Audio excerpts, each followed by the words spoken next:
Flourish. Join us Monday to Friday for thought-provoking discussions, expert insights, and personal stories that will motivate and empower women to flourish 360. We'll be diving into topics that matter to women the most. Flourish is more than just a series. It's a supportive community where women can share the experiences, learn from each other, and grow together. Don't miss out. Tune into Sunny 88.7 FM for Flourish. Let's flourish together. Sponsors: Bulk Bites, List J, Halux, Sunny Gold, Brunswick, the Gold Coast Restaurant and Lounge, and Deva.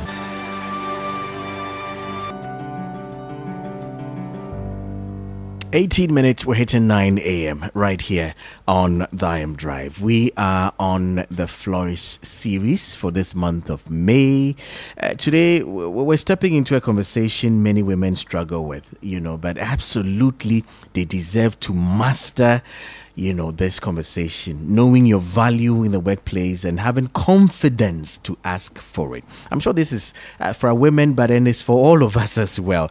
From salary conversations to workplace benefits, promotions, flexibility, professional growth. Are women truly getting what they deserve, or are many simply settling because they're afraid to negotiate? That's a conversation. This morning, we're joined by HR practitioner, Patience Korankye.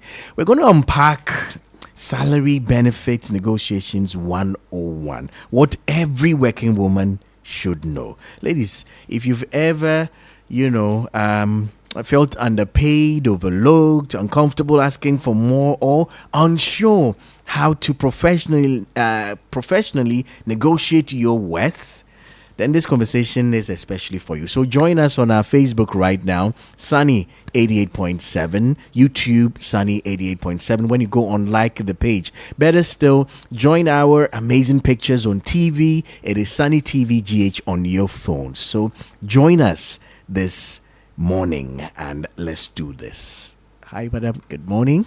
Hi, good morning, Ajimani. Good to see you. Oh, good to see you as well in person. Yes. This month, we want our women to be 100% on the driving foot. And so that's why we're dedicating this month to this conversation. But then, just before we get into the conversation, from your experience working with people, is it easy, for people to approach, top HR people or the HR people to talk about benefits and all of that? Has it been easy, for you from experience? Is it easy for people? Do people usually walk in and talking about their values and all of that? Or usually they before they know you are talking about maybe there's an increase, we want you to go to this training, blah, blah. Do people usually approach HR people on these conversations? Right, Ajimai, thank you so much for this opportunity. And first of all, I want to say we are still in the month of May, and so happy Mother's Day to all our listeners. It's a difficult thing for people to walk straight into the HR's office and say that, I think I have added ABCD value to the business, and so I deserve a raise, either on my salary or my benefit. A very tough thing to do. People lack the confidence, not only women, but even some men lack the confidence to walk in to talk about what is duly theirs, especially if the business do not have a very well structured salary structure or a compensation package that speaks to, or they can easily assess when it comes to the value they add, and they have to go in to ask for it. It's very difficult for some people, and especially women.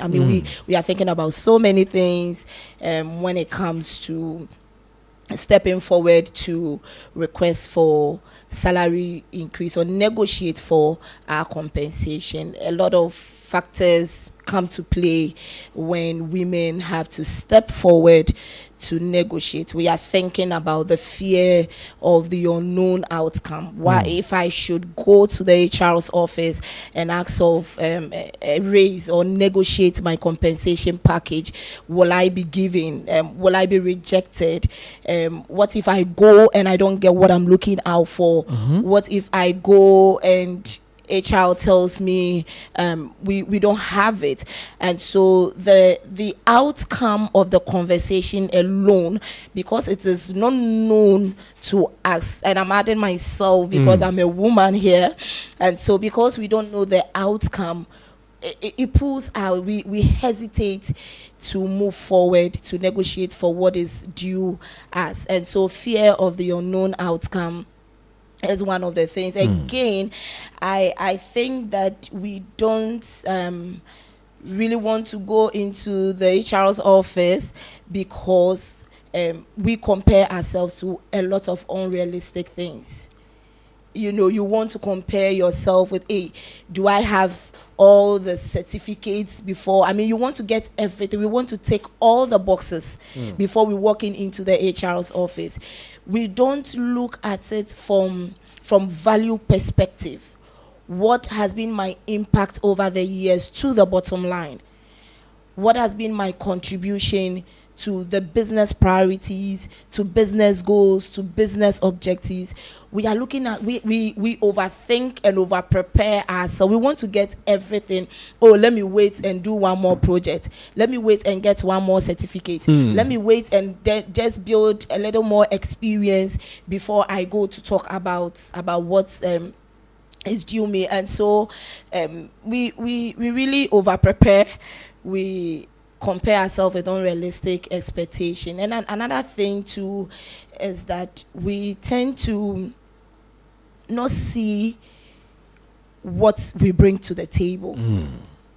We tend to not to see it. I mean, I don't know, maybe because we always operate from, some women always operate from emotional point of view than from value point of view. So we tend to look more at the emotional bit of the whole thing rather than looking at the value we are bringing to the table. And then you want to compare yourself with your colleagues. Hey, I came to this business with this person, and I haven't heard anything about the person going to ask for a raise or going to negotiate for anything. Why do I have to go?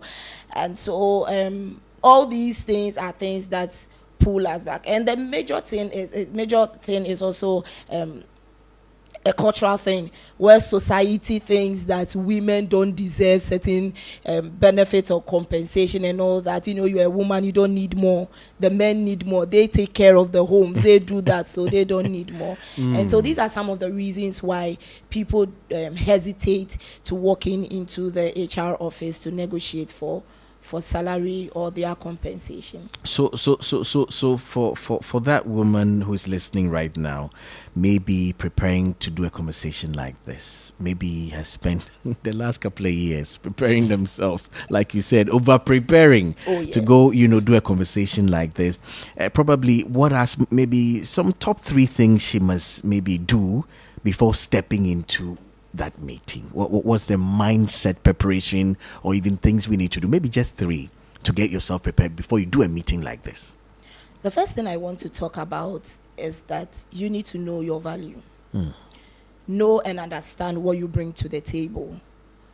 Not just what you bring to the table, but your contribution to the business. Number 2, you also need to understand in terms of industry or in terms of the market, what is the market paying for your role. So you don't just get up and then walk into the room going to negotiate. You must prepare. And as part of the preparation, you must know what the market is paying for. You must know what is required. I mean, the industry, the size of your business and all that. Because believe me, what is paid for in company A is different from what is paid for in company B. And so you want to benchmark with what competitors are paying and then know what is realistic to go in for. And then the third thing I want to talk about is build confidence and courage. And be professional. I mean, salary negotiation is not confrontational. It's a discussion. It's a business discussion. And so, if you are preparing to walk into the room for negotiation, number 1, prepare. Number two, know what you bring to the table. Speak about your value. Don't just go and talk about emotions. I have worked here for years. I deserve a raise. I came before Kwesi came. I came before Patience came. But the question is, yes, you may be having that entitlement mentality, but what have you contributed to the business over the years that you've been with the business? What has been your value? Kwesi might have come in late, but the value or what Kwesi puts on the table might be greater than what you bring to the table. So before you walk in, ask yourself, what do I bring to the table? What contribution have I given? I mean, what have I contributed to? So your impact, your preparedness, and your research and all that gives you that confidence and boldness to walk into the room. So prepare, research, and that is part of the preparation. Number two, know what you bring to the table or your contribution to the business. And then number three, be confident and then professional during the negotiation. Know your value. Know what you bring to the table. It is usually it's not how. And I know you hear a lot of these people who usually are negotiating for higher raise because they belong in the company. You know, and I think we see a lot more maybe older folks stayed long in the company, you know, tend to have issues when maybe much younger people come in and they're progressing. I want to find out. I mean, this is a bit off script though. What do you at the HR look out for when people come to you? Is it what are the modalities you look out for? Is it first certification? What else? Is it the value? What else do the HR look at when it comes to maybe upping a staff's salary? Because people come in with different things when they go to HR, you know. Yes, so a very, very interesting question.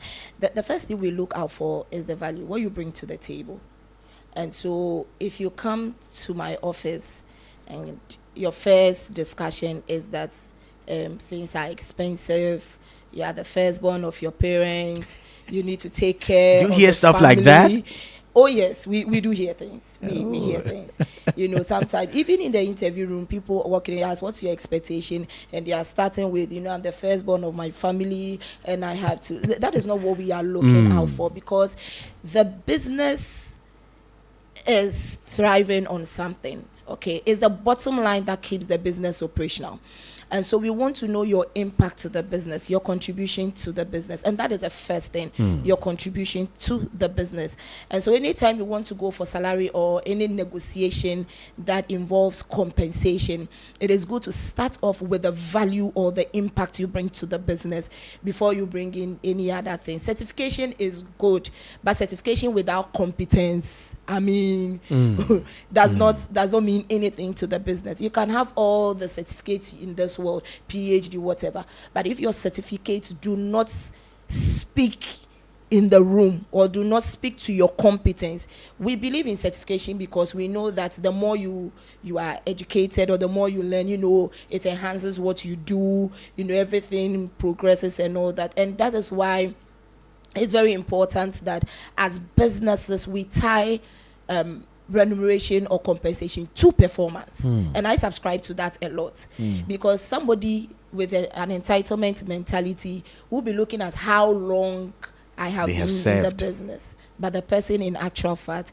is not contributing anything to the business. And so our priority is on competence, is on what you bring to the table before we come to look at certificates. You know, against the backdrop of this month, looking at Flourish Series, I mean, at what point does unequal pay stop, you know, just, being a negotiation issue, all right? And then, begin to reflect a deeper workplace culture problem. And for women who are still negotiating, how can a woman recognize, that it may be time to move on away from where they are, look for other places instead of maybe continuing to fight for fairness? Because I think across sport, across industry, there's that, unequal pay thingy. I mean, especially for you being a woman, in the industry, maybe for your HR field, it may not just quite be an issue because you are the ones fighting for it. But at what point should a woman say, you know what, I've got to go where they understand my value than just continue fighting for fairness? All right. So the point to walk away is at the point where you know that you are adding a lot of value to the business and yet you are not being considered. As for pay differences or pay variations, it will exist. Yes, the law says equal work for equal pay for equal work done. But at some point in the business, we want to also reward performance. We want to reward hard work. We want to reward people who are contributing to the business. And that is why I mentioned earlier that I subscribe to time pay to performance. So that, yes, I have a salary structure that says with this level of experience, you walk in or you enter the business from this level. And so we have an entry point where we pay based on your experience, based on your qualification and all that. But when you enter into the business, something must speak more for you. Your performance must speak for you. And so the only point at which you see variances in compensation or salaries is when we are paying based on performance. And so your performance score is a 4, which is, you've exceeded expectation. Somebody's performance score is 3, which is you've met expectation. We came in at the same time, but I can't pay someone who walked in or who is just meeting expectation same as someone who is exceeding expectation. And so it's very important that we clearly define criteria to which we would increase people or reward performance when it comes to the job. But where you think that you are putting in your best, you are contributing, it's so visible, people can see it, the business is seeing it, and yet you are not being recognized for it. Please, it is time to walk away. Maybe they don't value what you are bringing to them, but what you are not being valued for at where you are now, another person is very ready to accept you and embrace you. So if your value is not being recognized, and and it's so evident that you are adding a lot, walk away. Walk away. Don't sit there and say I'm waiting, because for negotiation problems we can solve it, but for cultural problems you see patterns. You realize that you see the pattern where not just one person, but a lot of people contributing to the business are not being rewarded for what they are looking out for. Sometimes the thing is that we also fear to walk away, because the fear is that what if I go and it doesn't work well? But the question is, what if you walk away and it works well for you? And that is why you don't just walk away, but you do your research before you walk away. And so if your value is not recognized, please walk away. Again, in an environment where you realize that most things favor men than women, even though you see equal display of performance, you see equal display of everything they are looking out for. The men are taking all the boxes, the women are taking all the boxes, but yet they tend to give it to the men, not considering the women. Then it means that it's a cultural thing. This is an environment that you can clearly say that it's a masculine environment. It's not a balanced environment. You realize that you have women who have equal competencies to be in leadership, men who have equal competencies to be, if you compare competencies, we are par, but they would prefer to give the role to the woman, to the man, than the woman. That is a masculine environment. You will never grow in such an environment. You will never succeed. And so you need to look for that environment that will help you grow. And talking about growth, any environment that limits your progression as a woman, limits you, always depresses you. You go to work and you just don't feel comfortable. There are instances where people come to the workplace and you realize that it's the body that is there, but the soul and the spirit is somewhere. In HR we call it presenteeism. You are just there because you need to be there, but that fulfillment of being there is not there. When you get to that point, you need to reassess your future within the organization and walk away. And it's always very important to do an assessment of your future within the organization and walk away, because sometimes based on assumption, we assume and take certain decisions. And at the end of the day, it comes back to hurt us or haunt us. And so you want to be very sure that the decision you are taking is the right decision. All the things that you are seeing are speaking to the point that it is time to walk away. Then you walk away. Right here, Sunny 88.7. This morning, we are on our Flourish series. We're talking to Patience Korankye. We're unpacking the salary and benefits negotiation 101. And for the benefit of our month, what every woman should know.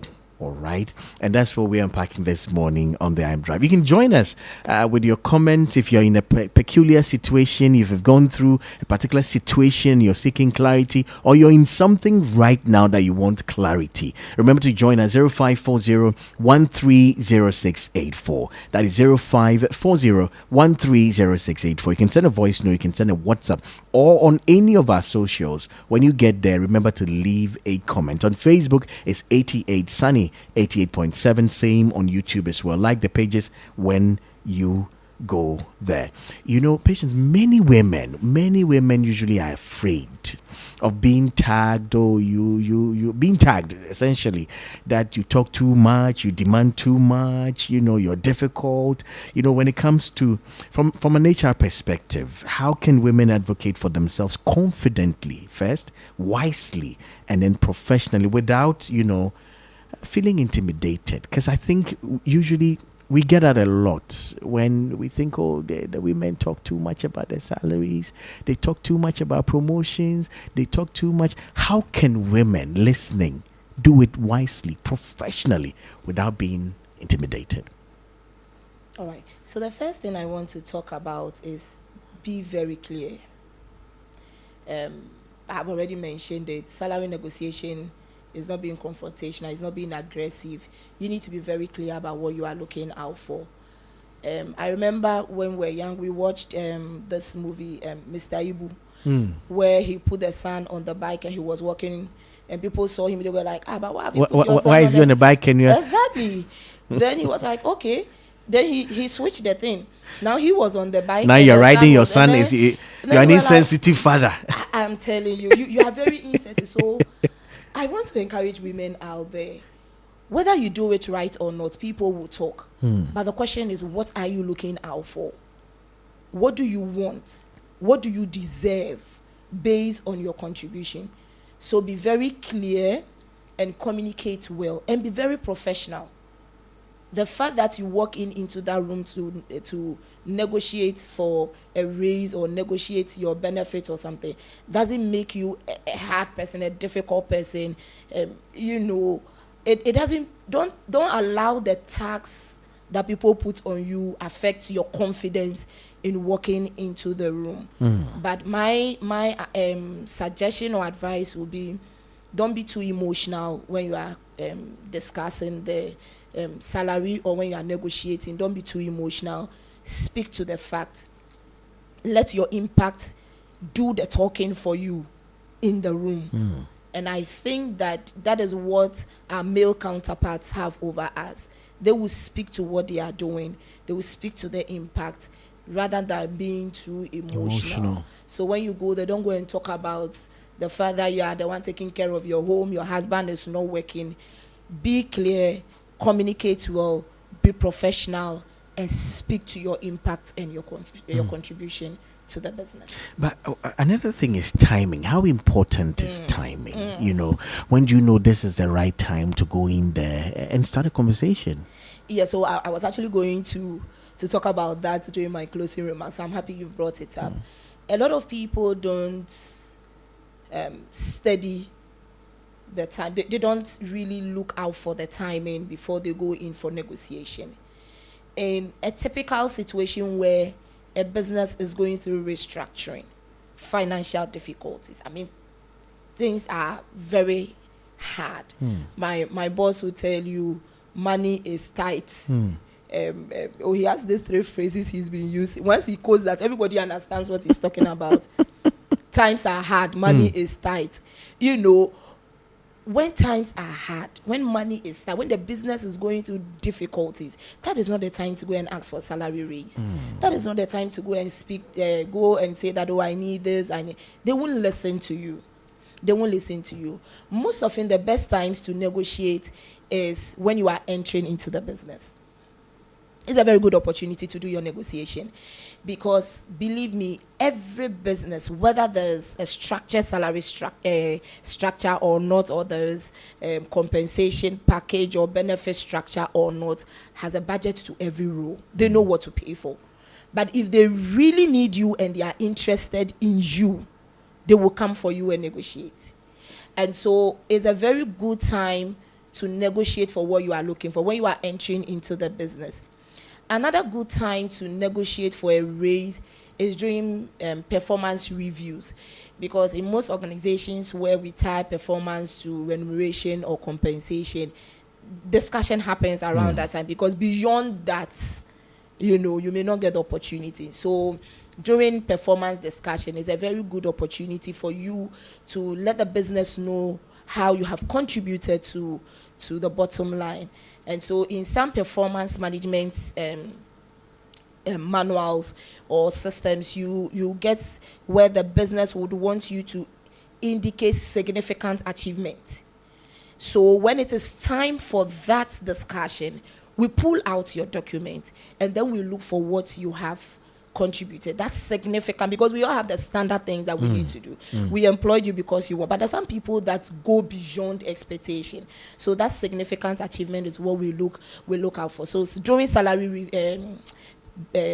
performance reviews is also another thing. Sometimes some people just do performance review, they don't tie it to salary, and so they have a separate conversation to salary reviews. It's a good time for you to do that. And then during promotions, when there's an opportunity in the business for promotion, you go for that interview, you get the role.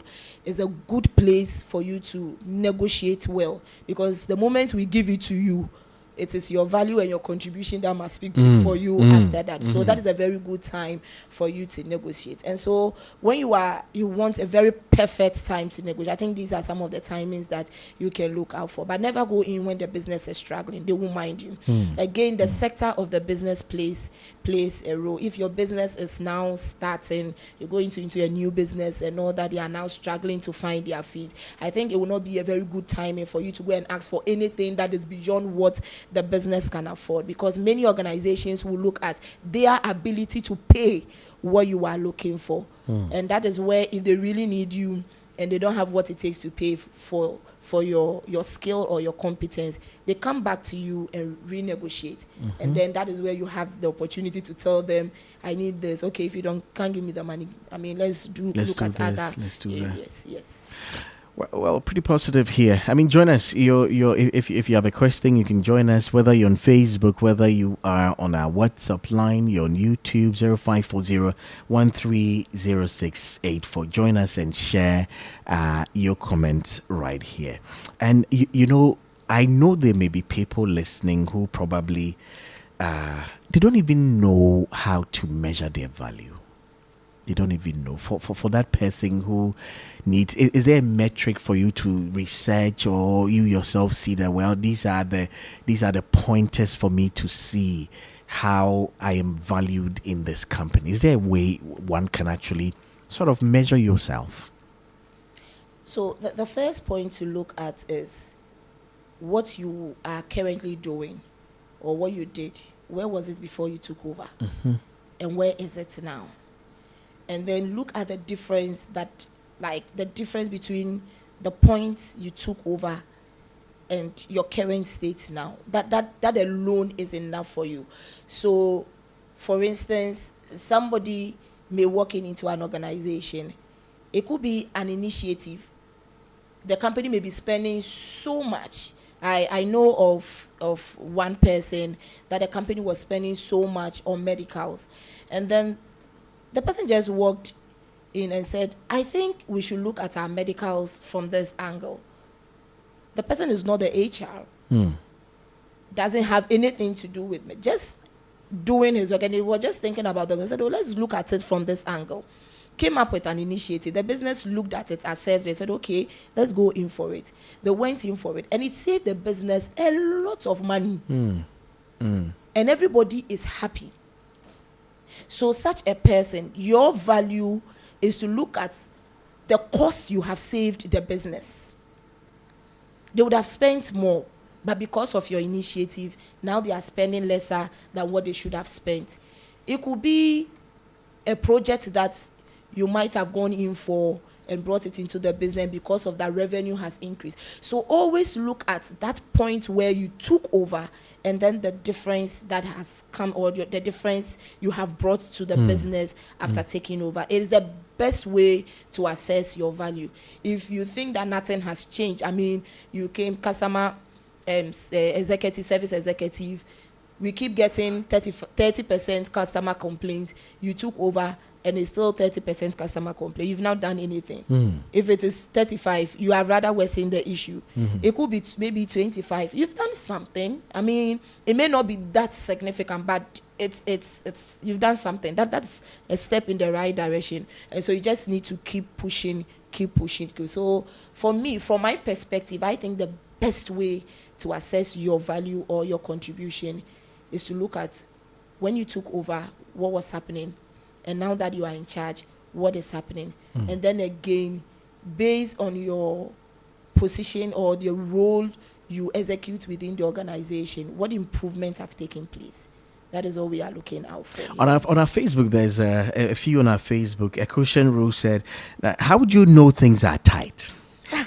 Because some companies don't show their flaws to some of the employees, especially those with good reputation. So how would you know? That's from a question rule. Would you want to take that? Yes, I perfectly agree with our listener. There are some organizations that they don't disclose what the business is going through. For instance, where I work, every year we have what we call kickstart meeting, and at that meeting, the CEO himself would take everybody through our financials, now how well we have performed, what we need to do. And so things are clear. And even not just kickstart, periodically, every quarter we bring him, and then he comes to tell us the financial position. Sometimes he makes the finance people take everybody through. So at least you will have a fair idea of what is happening.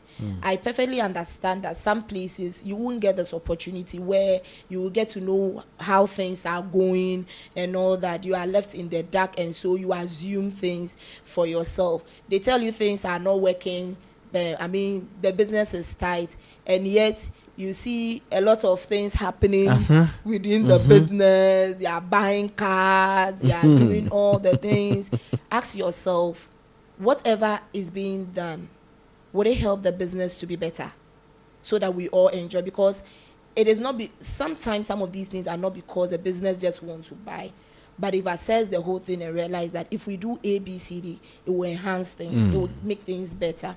And so I perfectly agree with you. But from a general understanding, maybe we can look at, I mean, salaries are delaying, the business for 2-3 years, having to review salaries and all that. Sometimes it's deliberate. So it is very difficult, but there are some signals that you can pick it up. You yourself, when you are working and you know customers are not coming in to patronize your services, you know people are not coming. So you can tell that this time things are not well. I mean, things are not good. So you, where you sit, especially if you interface with customers, could tell based on the workings or how people are coming on board and all that. But for somebody who is at the back office, just receive, even that person can assess, because if you're an account person, you don't deal directly with customers. Your inflows will tell whether things are well or not. So you'll be able to tell. I think I agree. I think generally for most maybe medium or growing businesses, it's very easy to know that things are progressing or not. You know, even for big corporates, financial institutions, you still know. You sometimes send benefits not coming anymore. All of that. You would know that things are working or not. Big thanks to Korankye Felix. He's online. Korankye said very deep thought and revelations. Thank you, Madam Pat. Obatam Pat Rachel said very educative. You can join us as well. Your WhatsApps, your text messages, even if you want to drop a voice note. I was hoping that we can get one person listening, maybe with a peculiar issue that you may want advice that probably will cost you. This one will give it to you free on the radio, all right? Maybe if you go to Madam Pat after this show, you best send you an invoice, okay? So you can just join us and ask them. We'll do that in just about 4 minutes and go. Now, what would you say to the women who have stayed underpaid, okay, for years, simply because she's just grateful to have a job? Okay, there are people like that, not treated well, underpaid, and all of that, but then they're just simply happy to wake up and go somewhere. What would be your advice to such a person? My advice would be rise up from your comfortable zone. Sometimes comfort do not bring you what you are looking for. There are times you need to be very uncomfortable to have what you are looking for. I remember an experience where I have to walk away from a very comfortable place, very comfortable, but I have to walk away. And I remember when I was going, so we were doing the divisional system, and so one of the general managers looked at me, and then he was like, "Why are you leaving?" Because he just couldn't understand the fact that at least I was comfortable and I have to move. But I remember it was a very tough decision. But I said to myself that looking at where I want to be, where I see myself, if I want to stay in my comfortable zone, I will never get there. And that was my answer to my GM. I said, where I want to be, if I stay here, I won't get there. And so I have to move on. And so, yes, we are all grateful for what we have now, but look out for opportunities. You are more valuable than what you think or who you think you are. You have a lot. There's so much potential in you. And so don't underestimate yourself. Don't sit on your potential. Don't sit on your growth. Don't sit on your opportunities. Listen, there's someone out there who is just waiting for you to become that manager in that company for the person to also rise. And so as long as you sit in your current position and say that, oh, I'm minding my own business, whilst you are minding your business, someone is suffering because you are not there. And so put yourself together. I know it's very tough, but just take that bold decision and move on. There is risk in everything we do, whether you go or not.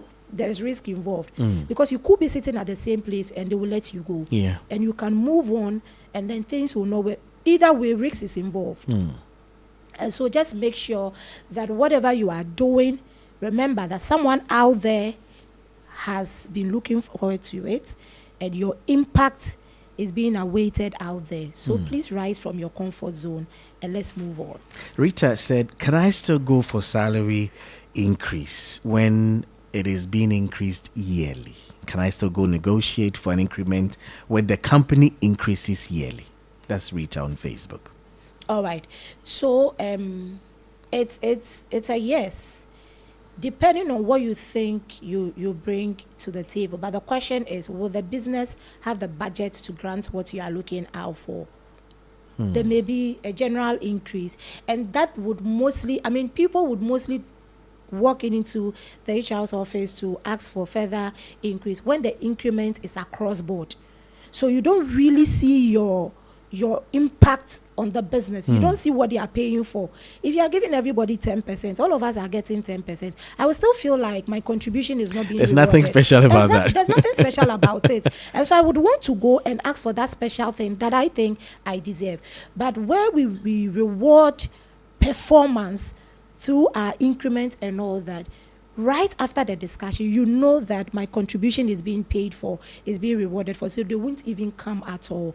But again, nothing stops you. Nothing stops you from speaking your mind. But the question is that would the business be in the position to grant it? Sometimes when you tailor when you put down your contribution and all that, they may see that, Charlie, what you are saying, there's a lot of logic in it. However, we don't have what it takes now. So can we budget for it during the next salary window? Everything is budgeted for within every organization, whether it is structured or unstructured. We budget for it. And so you can walk in, Rita, at any time. But I believe that if performance is paid for or compensated for during salary reviews, trust me, you won't even go, because you know that what you have contributed has been duly paid for. Except in instances where you think that you deserve more than what you've contributed. And that one, like I said, let your contribution speak for you. Put down the evidence. Put down the evidence. Nanama said, I did same, and it's worked for me now. I mean, so she had to make a move, and now it is working. Rita said, I mean, that's my former HR. Now, I mean, my mentor. When she moved, I got the opportunity to move too. Yes, so that's Rita said. Rita. One question on our YouTube, it says that, what are some mistakes people make during salary negotiations? You've mentioned a few, though. The first thing is that we refuse to speak to what we actually do, the impact. That's the first thing. The other thing is we negotiate from emotional point of view. We want to look at all the things, and that is where they will tell us we talk too much, because we are not negotiating from impact point of view, but we are looking at it from emotional point of view. This person has a car, I don't have a car. This person was giving salary raise, I don't have some. But instead of us to go forward to say that I contributed A, B, C, D to the business, and that saved the company X, Y, Z. No, we won't do that. And so these are some of the mistakes. We talk too much, emotional point. We are not professional. We make it very confrontational, as if you are going to fight someone. And it looks like you HR managers, you are the most, maybe I don't know. You guys don't even bust out. They'll listen to you. Of course. And then you will go. You go. We shall see. Yes. We will tell you. Okay. Very well noted. That's one of your languages. Very well noted. we definitely would. I mean, what else would we do? Because you need to. Because sometimes, in your attempt to give a very a prompt response, you may be doing something that will not favor the staff. So yes, I've listened to you. There are times we have the answers available. So when you come, we'll tell you.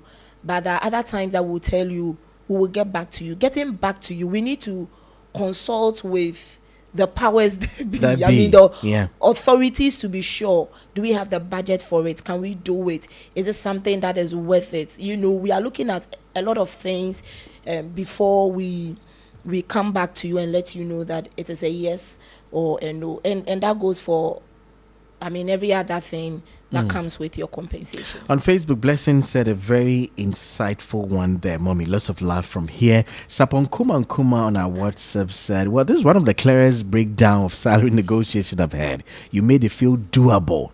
Thank you, Mama Pat. And then there's a message here that says, Ajman, I've been on a job where my boss resigned, and I was promoted to his role because they realized I could do the job, but without the offer. But a promise to renew my offer, which never fulfilled. It says, one day I resigned after I built the expertise I needed. And guess what? My boss was ready to give me a counter offer. Thank you for this information. But how does, sometimes it feels some way. You're there, nothing will be told to you until you're leaving. Then all of a sudden, the company makes an offer for you to stay. Sometimes I'm like, why? When I was here, didn't you see that I was worth more than this? Or is it because the person wants to leave now? That is when the company feels it can do more. I mean, this is to all companies where sometimes people are really doing well. They're going in and above themselves. Nothing will be said until maybe the person gets an offer and is leaving. That is when the company comes in to say, we can do this. I think that the issue here is communication. The fact that they are not saying anything sometimes doesn't mean that they are not seeing what you are doing. However, they've just failed to let you know how they value you. There are times that it is good if you don't have what it takes to give to the person now, to let the person know what will be done in future. Give timelines. We will do this by this time for you. Then the person has something to work towards. But personally, I don't know, but personally, if I am leaving, if I realize you were not treating me well and I decide to leave and you give me a counter offer, I will reject it. Because if you didn't see my value then, why are you bringing this to me now? Yeah. It means you were deliberate with it. And so people do it. And I think as I would want to speak to employers out there, this is not a good thing to do. Give people what they deserve. If for any reason you think you don't have what it takes to let them have what they deserve, speak to them. Yeah. And then for those of us at the other side, that's employees. If you deserve something and it is not coming at the time you are looking out for to receive the thing, go in there and ask for it. And I have done some before. Walking into the CEO's office, if you report to the CEO and speak to the CEO, that I've been in this role for this, for ABCD, I've been able to handle everything. I still feel like, where I am, per my impact and what I am doing, I'm not being given what I deserve. Speak to your contribution, speak to what you bring to the table, and just leave it. If they don't mind you or they don't say anything to you, it means that it is deliberate. Look for a different place and move to. This is such an important discussion. Many people struggle with salary negotiation, especially young professionals. Thank you for shedding light on this. That's on our YouTube right there. This will be the very last question that will drop in, because I think we're far over our time. And this one says that besides basic salary, what are maybe 3 most underrated things people should negotiate that have value, long-term value, beside the basic salary? Are there a few things we can actually negotiate in the companies beside the basic salary? Yes. That are more valuable than even the salary itself? Yeah. The first thing I want to talk about is medicals. We spend a lot on medicals, especially in our parts of the world. And so medicals is one of the things you want to negotiate for. I was walking into a new business environment, and the medical offer they were giving me was, it was way below what I was expecting. I told them that no, salary is good, but your medicals is low. Bring it up and I'll move in. And it was accepted. We negotiated and they were like, no, we are looking out for you. We need you. And so and that was granted. And so please negotiate for medicals. It will save you a lot. Because if you don't do that, there are some ailments that you will need support to take care of. Do a lot of businesses are on insurance. At least it will give you that, it will cushion you a lot. The other thing that you also want to negotiate for is tier 3. For tier 1 and tier 2 is mandatory. And if you are in an engagement and your employment or your contract type demands that you should, and that you are not on any contractual employment type, you are not on any consultancy, that even those people sometimes they are able to negotiate for that. So the business is mandated to pay for tier 1 and tier 2. I would encourage you to negotiate for PF or tier 3. That is if the business has it, because there are some organizations that they don't do it. So because they don't do it, you can negotiate and then it will be added to either your salary or any other benefit, and then you can do the payment yourself. And again, of course, you can negotiate for transport, because it takes a lot from our salaries. It takes a lot. So transportation is also very important. A few stuff. I am blown away by the fact that you should actually look for other valuable areas to negotiate beyond salary. I think for most of us, we're always fighting for salary, but sometimes the company can even do other things that would also sort of put less strain on your salary. And so these are areas: transportation. I have noted it. Your tiers beyond the tier 1 and 2, I have noted it as well. This was a great conversation. This one says, thank you very much for the PF advice. May I please find out if there are any companies doing private PF? are there companies doing private, Oh, yeah, yes, there I think there are quite a lot. There are people who you know who do that you can quickly just punch in, all right, and get them. Well, if you just joined us, this one says, please recommend. you as for you, you may have to do this private, okay? We're way above our time, getting into the 50th minute of this conversation, but it's been amazing. It's been great having you on the radio. If you just joined us, we are on our Flourish series. I think this is our third conversation this month on Flourish. And what have we been talking about? We're talking about negotiating salaries 101, what women should know, all right, when you are talking salaries and benefit and all of that. Thank you to all of you who were on our YouTube, those who were on our Facebook, those who have been joining me on the radio as well. Thank you so much, Madam. Patience. Thank you so much.